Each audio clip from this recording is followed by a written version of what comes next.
I'm Severn Suzuki, speaking for ECHO, the Environmental Children's Organization.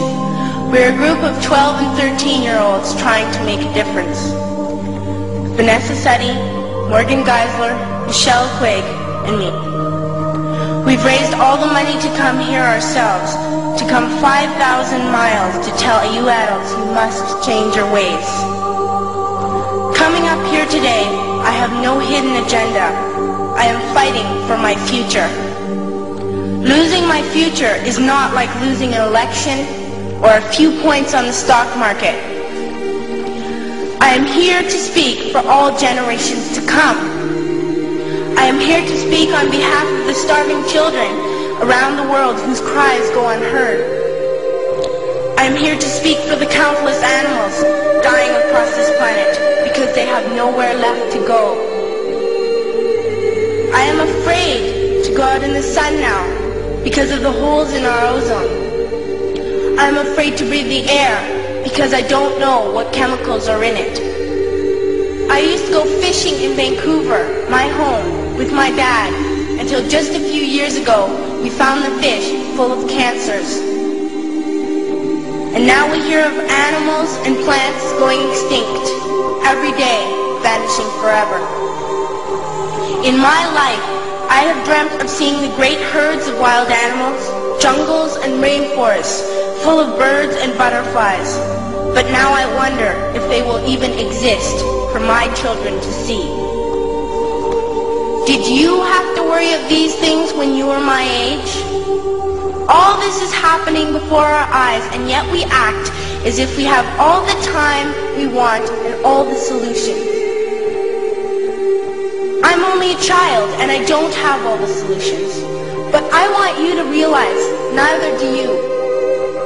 You don't know how to fix the holes in our ozone layer. You don't know how to bring the salmon back up a dead stream. You don't know how to bring back an animal now extinct. And you can't bring back the forest that once grew where there is now a desert. If you don't know how to fix it, please stop breaking it. Here, you may be delegates of your governments, business people, organizers, reporters, or politicians, but really, your mothers and fathers, sisters and brothers, aunts and uncles, and all of you are someone's child. I'm only a child, yet I know we are all part of a family, 5 billion strong, in fact 30 million species strong, and borders and governments will never change that. I'm only a child, yet I know we are all in this together and should act as one single world towards one single goal. In my anger, I am not blind, and in my fear, I am not afraid of telling the world how I feel. In my country, we make so much waste. We buy and throw away, and yet northern countries will not share with the needy. Even when we have more than enough, we are afraid to share. We are afraid to let go of some of our wealth. In Canada, we live the privileged life, with plenty of food, water, and shelter. We have watches, bicycles, computers, and television sets. The list could go on for 2 days. 2 days ago, here in Brazil, we were shocked when we spent time with some children living on the streets. This is what one child told us. I wish I was rich.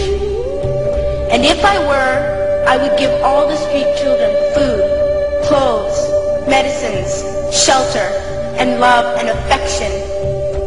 If a child on the streets who has nothing is willing to share, why are we who have everything still so greedy?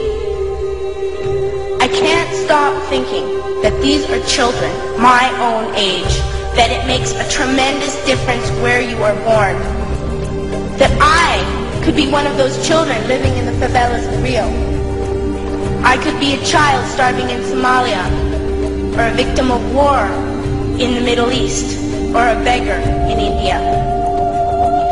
I am only a child, yet I know if all the money spent on war was spent on finding environmental answers, ending poverty, and finding treaties, what a wonderful place this earth would be.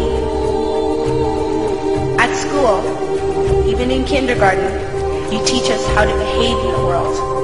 You teach us not to fight with others, to work things out, to respect others, to clean up our mess, not to hurt other creatures, to share, not be greedy. Then why do you go out and do the things you tell us not to do?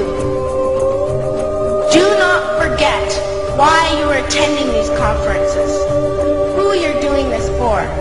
We are your own children. You are deciding what kind of world we are growing up in. Parents should be able to comfort their children by saying, everything's going to be all right. It's not the end of the world, and we're doing the best we can. But I don't think you can say that to us anymore.